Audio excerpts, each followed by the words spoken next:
Hawkeye here, host of the Plastic Scale Modeling Hour, talk radio for scale modelers. Also, the modeler behind the Hawkeye Squawk Box.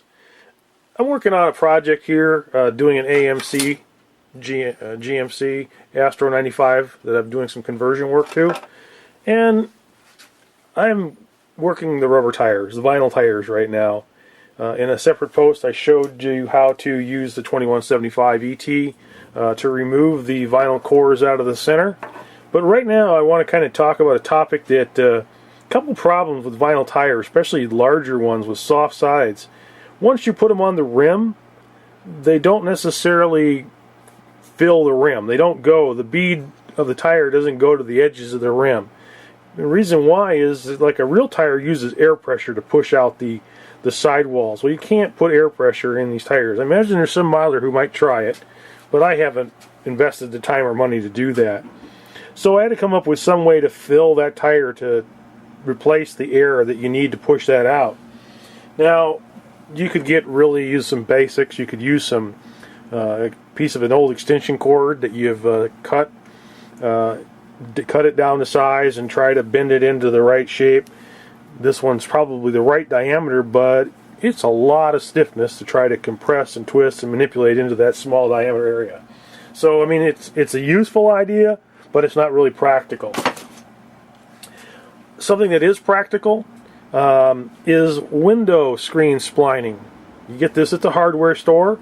Comes in a packet like this, 12 feet. This is 3/16. You can go all the way up to, I believe, up to ½ inch. You just have to look around and find the diameter that's best for whatever you're working on. This tip, by the way, is not only for automotive use, but also scale aircraft use.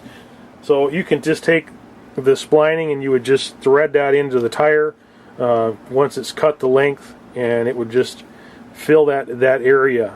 Okay, but probably the best thing that I find to use is this polyfoam backer rod, or polycaulking. This, again, you pick up this in different diameters. It's used to help you insulate around drafty windows.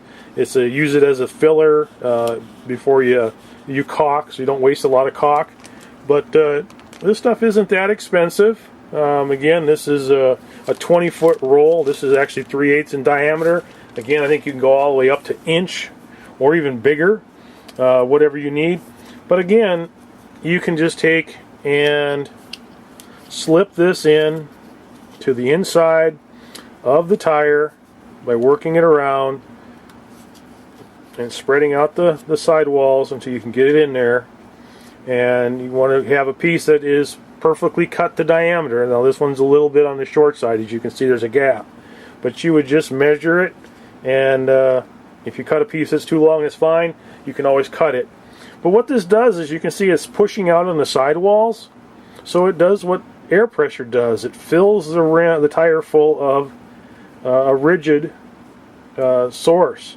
Keep it expanded so that when you do mount it to the rim, the bead around the edge of the rim stays in place, and the tire doesn't just wobble back and forth on the rim. Now you could glue it on, but sometimes that can be problematic as well.